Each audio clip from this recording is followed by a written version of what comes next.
اعوذ باللہ من الشیطان الرجیم بسم اللہ الرحمن الرحیم نحمدہ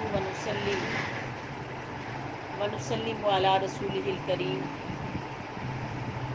اما بعد فاعوذ باللہ من الشیطان الرجیم بسم اللہ الرحمن الرحیم الا بذکر اللہ وتطمئن القلوب آمنت باللہ صدق اللہ و مولانا العظیم۔ اللہ رب العالمین کا بے پایا لطف و کرم کی توفیق سے، جس کے کرم سے، جس کی رحمتوں سے، برکتوں سے آج ہم سب یہاں جمع ہوئے، تو اللہ پاک کی بارگاہ اقدس میں میری التجا ہے کہ اللہ ہمارا آنا، یہاں پڑھنا، پڑھانا، بیان کرنا، سننا اپنی بارگاہ اقدس میں قبول فرما۔ عزیز سامعین، میں نے آپ کے سامنے کلام رحمان سے آیہ کریمہ تلاوت کی، جس میں رب دو جہان نے کلام مجید میں ارشاد فرمایا، الا بذکر اللہ وتطمئن القلوب، جان لو کہ اللہ کے ذکر سے ہی دلوں کو سکون ہے۔ یہ جو کلام مجید ہے، اللہ رب العالمین نے اس کلام مجید کے اندر ہر طرح کا ادب اور خلق سکھایا کہ بندے نے اپنی زندگی کا کوئی بھی مسئلے کا حل نکال لینا ہے تو اللہ کے قرآن کی طرف رخ کرے۔ تو اللہ پاک اس قرآن مجید کی برکتوں سے اس کے زندگی کے جتنے بھی پیچیدہ مسائل ہیں، اللہ پاک سب پیچیدہ مسائل کا حل اللہ پاک نے اس قرآن مجید کے اندر رکھا ہوا ہے۔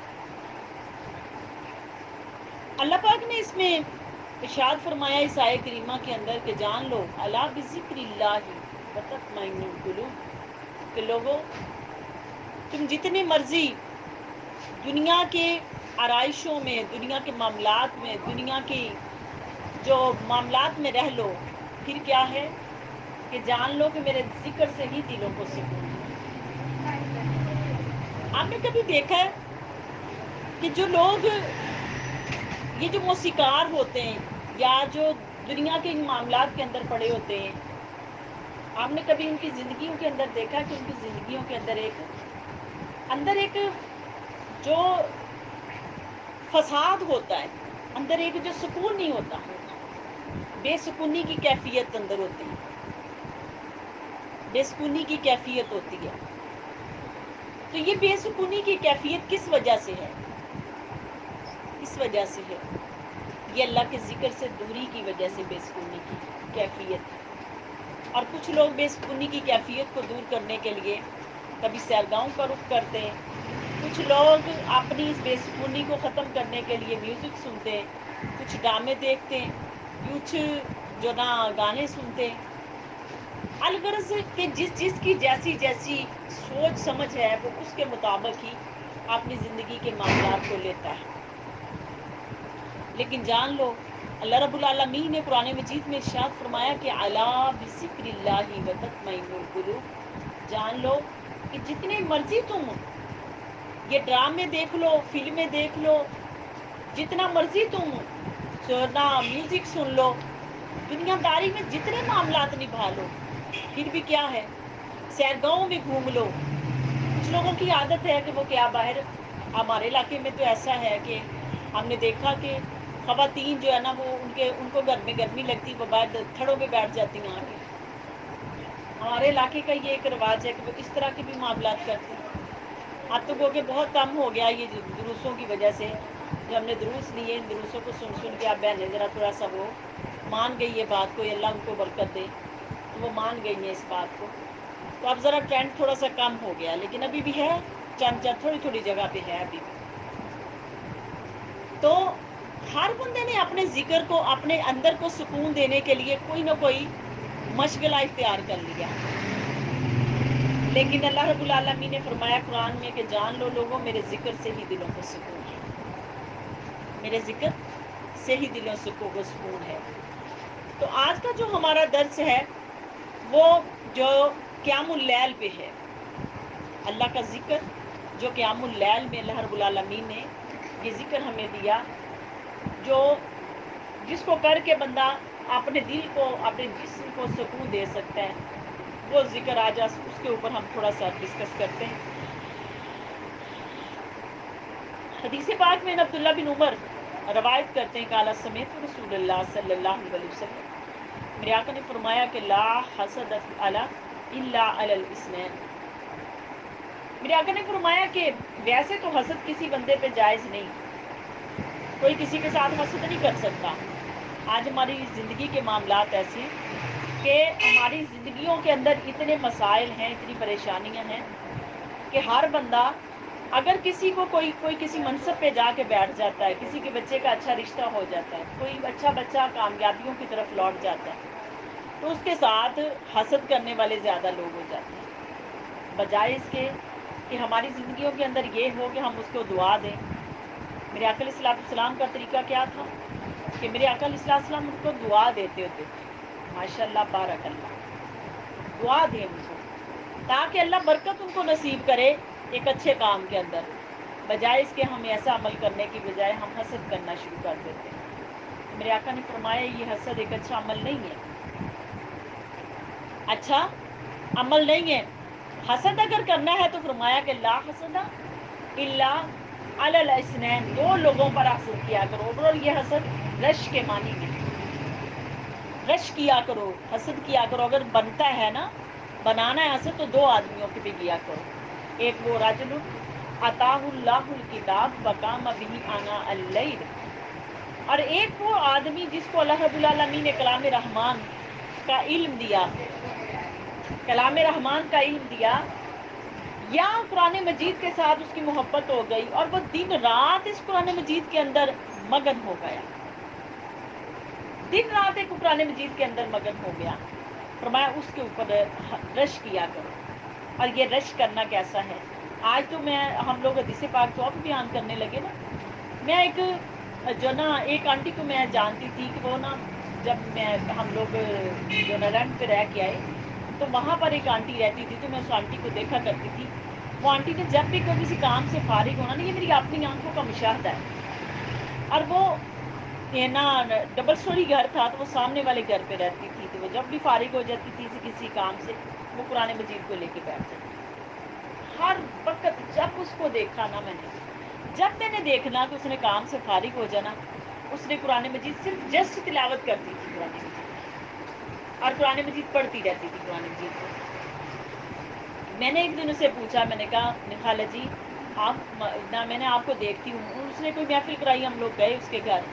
تو میں نے پوچھا میں آپ کو اکثر دیکھتی ہوں کہ آپ قرآن مجید پڑھتے ہوتے اپنے سین میں بیٹھ کے، تو وہ کہنے لگی ہاں میں قرآن مجید پڑھتی ہوں، جب میں فارغ ہو جاتی ہوں میرا دل ہی قرآن مجید میں لگتا ہے، میرا قرآن مجید میں دل لگتا تو میں قرآن مجید ہی پڑھتی رہتی ہوں۔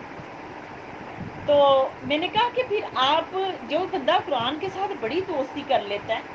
اللہ پاک تو قرآن مجید کی برکتوں سے اس کے اوپر بڑی جو نا انوار و تجلیات کرتے ہیں، برکات نصیب کرتے ہیں اللہ پاک، تو آپ رینٹ پہ رہتے ہیں۔ وہ عورت کہنے لگی نا، اس نے مجھے آگے سے جواب دیا، وہ کہنے لگی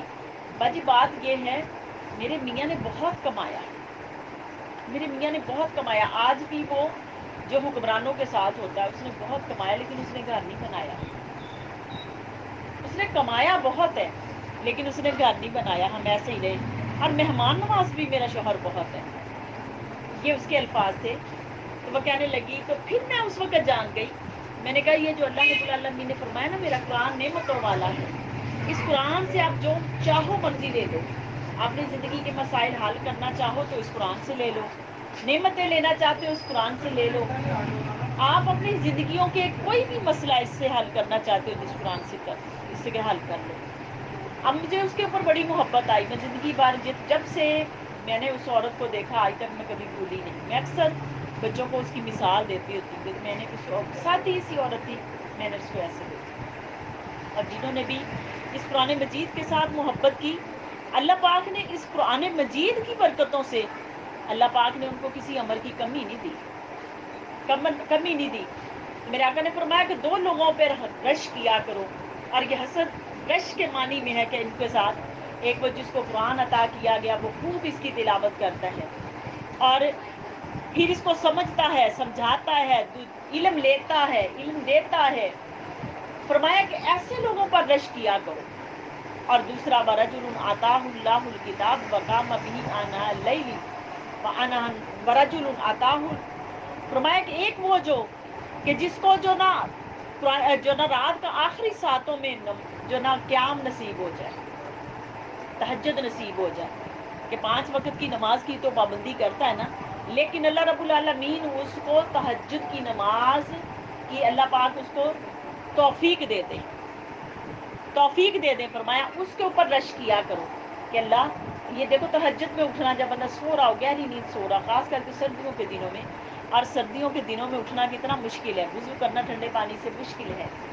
تو فرمایا کہ اس وقت وہ اٹھے اور اٹھ کے بے شک 2 نفل ہی ادا کر لے، 2 نفل ادا کر لے۔ میرے آقا نے فرمایا کہ ان لوگوں پر رش کیا کرو۔ اور پھر فرمایا ایک وہ بندہ کہ رجل آتاہ اللہ مالا فہو یتصدق بہ آناء اللیل وآناء النہار،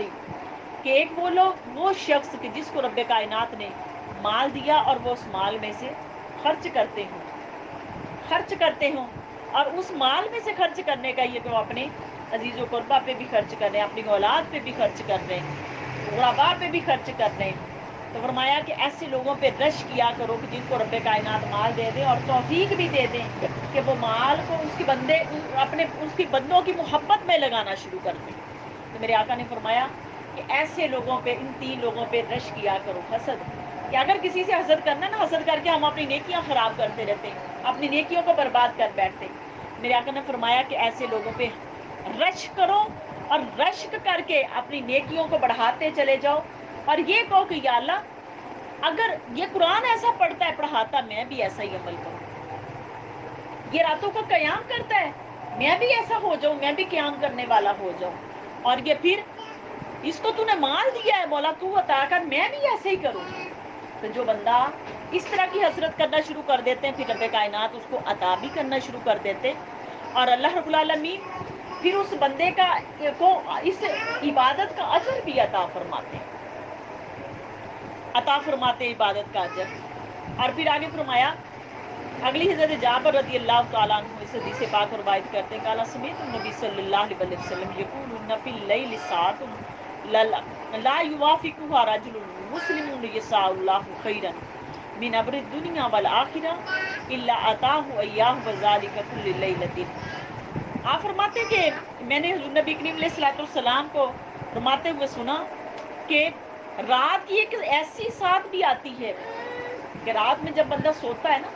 تو رات میں ایک ایسی ساتھ بھی آتی ہے، کیونکہ دیکھو جو غفلت کے اندر بندہ ہوتا ہے نا، تو غفلت میں، اب یہ ہمارا موضوع تو نہیں ہے کہ غفلت کے اندر بندوں کے اوپر عذاب بھی آیا، اور جب بندہ راتوں کو سوتا تو ان راتوں کے اندر اللہ پاک نے قبولیت بھی رکھی، رات کی ایک ساتھ کے اندر رب کائنات نے قبولیت بھی رکھی۔ تو فرمایا کہ رات کی ایک ساتھ ایسی ہے جب کوئی مسلمان اللہ اور دنیا آخرت کی کوئی بھی چیز مانگے، اللہ پاک نے اس رات کے اس ساتھ کے اندر ایسی قبولیت رکھی ہوتی ہے کہ اللہ پاک اس رات کے ساتھ میں وہ قبولیت کی گھڑی میں بندہ جو مانگتا ہے اللہ اس کو عطا کر دیتا ہے۔ اور کبھی امکان ہے کہ وہ تہجد کا ٹائم ہے کہ جب بندہ اللہ کی بارگاہ میں اٹھ کے 2 نفل ادا کرتا ہے، 2 نفل عطا کرتا ہے، اور پھر رب کائنات سے مانگتا ہے، اللہ پاک اس کو اس وقت بھی عطا کرتا ہے۔ اور پھر ایک صفت جب بندہ کروٹیں بدلتا ہے، اللہ کو یاد کرتا ہے، کروٹیں بدلتا ہے۔ رات کو بندہ ایک ٹائم پہ ایک جگہ پہ سو تو نہیں نہ سکتا، سو نہیں سکتا، اور سوتے ہوئے بھی رات کو جب کروٹ بدلو تو کروٹ بدل کے چوتھا کلمہ پڑھو، اور کلمہ پڑھنے کے ساتھ ہی دعا مانگو، جو بھی آپ کی حاجت کی دعا ہے، آپ حاجت کی دعا مانگو۔ آج ہمارا المیہ یہ ہے کہ ہم دعا نہیں مانگتے، ہم دعا نہیں مانگتے۔ ہماری ضرورت جس امر کی ہے، ہم اپنے بچوں کے لیے، اپنی زندگی کے لیے، اپنی زندگی کے ہر مسئلے کے لیے نام لے لے کے اللہ سے دعا مانگیں، الغرض نفل پڑھیں، اللہ کی بارگاہ میں صلاۃ الحاجت پڑھا کریں، اور اللہ سے دعا مانگا کریں، اللہ ہمارے بچوں کو نیک کر، اور ہمارے بچوں کو تقویٰ طہارت نصیب کر، اور ہمارے بچوں کو خیر نصیب کر، ہمارے بچوں کو شر ان کا دور کر۔ آپ یقین مانو جو والدین اس طرح دعا کرتے ہیں، اللہ رب العالمین ان کی دعا کو کبھی بھی رد نہیں کرتے۔ اور پھر رات کے قیام کے اندر اللہ رب العالمین نے اتنی برکت رکھی کہ رات کی اس ساتھ کے اندر جب بندہ کروٹیں بدل رہا ہوتا ہے، اور اللہ رب العالمین کو اس وقت چوتھا کلمہ پڑھ کے جو دعا مانگتا ہے، اس کی دعا کبھی رد ہوتی ہی نہیں، کبھی رد ہوتی نہیں۔ دعا کے اندر تاخیر ہو جائے گی، تاخیر ہو جائے گی، لیکن دعا کبھی رد نہیں ہوگی۔ آج وجہ کیا ہے؟ ہم تو دنوں میں اپنے رب کو یاد نہیں کرتے، تو راتوں کو ہمارا کیا عالم ہے؟ رات کو ہمارا کیا عالم ہے؟ آپ اپنے رات کو جو نا ہم اپنے جو نا رب کو کیسے یاد کریں گے؟ تو میری بہنوں، میرے بچوں، بات یہ ہے کہ ہم لوگ اپنے رب کو جتنا زیادہ یاد کریں گے نا،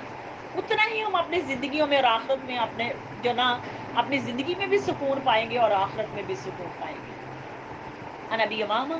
اگلی حدیث پاک میں کہ قال قال رسول اللہ صلی اللہ علیہ وسلم علیکم بقیام اللیل فانہ دعوۃ الصالحین قبلکم وهو قربۃ لکم الی ربکم وبکفر لسیئاتی ومنہاتی علی الاسم۔ یہ جو حدیث پاک ہے، جو حدیث صحیح ہے، اور حاکم المستدرک میں یہ حدیث پاک بیان فرمائی میرے آقا علیہ السلام نے۔ آقا نے فرمایا کہ جو رات کا قیام اپنے اوپر لازم کر لیتا ہے نا، اللہ پاک اس کو نیک لوگوں میں شامل فرما دیتے ہیں، صالحین میں اللہ پاک شامل فرما دیتے ہیں اس کو، اور پھر اللہ اس کو اپنا قرب عطا کرتے ہیں، قرب عطا کرتے ہیں، اور برائیوں کو مٹا دیتے ہیں۔ اور گناہ، یہ رات کا اٹھنا برائیوں کو مٹا دیتا ہے، اور گناہوں سے روکنے والا یہ رات کو اٹھنا۔ اب کچھ بچے ایسے ہیں، میں نے ایک بچی سے سنا، وہ بچی کہہ رہی تھی کہ ہمارے جو بڑے ہمارے وہ اس چیز سے منع کرتے ہیں، وہ کہتے ہیں کہ کنواری لڑکیاں، کنوارے لڑکے جو ہے نا، کنواری لڑکیاں یہ تہجد نہیں پڑھ سکتی، صرف میرڈ پڑھ سکتی ہیں، ہر کنواری نہیں پڑھ سکتی۔ دیکھو یہ کون سا ہم دین لے کے پھر رہے ہیں، کون سی سمجھ بوجھ لے کے پھر رہے ہیں، کون سی سمجھ بوجھ بھی لے کے پھر رہے ہیں کہ رات کو قواری۔ حالانکہ اللہ رب العالمین کو جو عبادت پسند ہے نا، عبادت اللہ کو جوانوں کی زیادہ پسند ہے۔ بڑھاپے میں تو ہر کوئی کر لیتا ہے، وہ اپنی تنہائی سے بچنے کے لیے اپنے رب سے لو لگا لیتا ہے، لیکن کوئی جوانی میں لگائے تو اللہ کو بڑی پسند ہے یہ جوانی کی عبادت، جوانی کی عبادت۔ تو یہ رات کو جوانی میں اٹھنا اللہ رب العالمین کو اور بھی زیادہ پسند ہے۔ نوجوان، میرے آقا نے فرمایا، حدیث پاک وہ لمبی حدیث ہے، میں صرف اس کا اتنا سا ٹکڑا آپ کے سامنے رکھ دیتی ہوں۔ ایک وہ آدمی عرش کے سائے کے نیچے ہوگا، عرش کے سائے کے نیچے ہوگا، جو اللہ کا ذکر کثرت سے کرتا ہوگا۔ اللہ کو جوانی کی عبادت اتنی پسند ہے کہ اللہ پاک اس شخص کو اپنے عرش کے سائے کے نیچے جگہ عطا کریں گے، عرش کے سائے کے نیچے۔ تو اس حدیث پاک میں دیکھ لو کہ اگر اللہ کا قرب چاہتے ہو تو اللہ پاک نے کیا فرمایا کہ قیام اپنے لیے لازم کر لو، کہ 5 وقت کی نماز کی پابندی کرو اور تہجد کی پابندی کرو۔ اہل اللہ تو کیا کرتے تھے؟ اہل اللہ وہ کیا کرتے تھے کہ وہ اپنے اوپر جو نا نمازوں اور ان کے قیام جو نا قیام کو اپنے اوپر لازم کرتے تھے، اور تہجد کو لازم کرتے تھے۔ وہ کہتے تھے علم حاصل کرنے والوں کے لیے تہجد بہت اہم ہے، جو تہجد میں اٹھ کے علم حاصل نہیں کرتا اس کو کچھ بھی نہیں ملتا، اس کو کچھ بھی نہیں ملتا۔ تو تہجدوں میں اٹھ کے وہ کہتے تھے کہ رات کو جلدی سوئیں، میرے آقا کی سنت ہے رات کو جلدی سونا، اور تہجد میں اٹھ کے اپنے رب کو بے شک 2 نفل ہی ادا کر لیں اور کر کے سو جائیں۔ پھر اس کے بعد اللہ کو اتنا پسند ہے کہ اللہ اس کو مقربوں میں شامل فرما لیتے ہیں، مقربوں میں شامل فرما لیتے ہیں۔ اور پھر فرمایا اگلی حدیث پاک میں اسماء بنت یزید رضی اللہ عنہا فرماتے ہیں ان رسول اللہ صلی اللہ علیہ وسلم قال یحشر الناس فی صعید واحد یوم القیامہ فینادی مناد فیقول این الذین کانت تتجافی فی جنوبہم بالمضاجع فیقومون وهم قلیل فیدخلون الجنۃ بغیر حساب ثم یؤمروا بسائر الناس الی حساب۔ حضرت اسماء بنت یزید فرماتی کہ روایت کیا، حضور نبی کریم صلی اللہ علیہ وسلم نے فرمایا کہ لوگوں قیامت کے دن ایک میدان میں جب اکٹھے کیے جاؤ گے،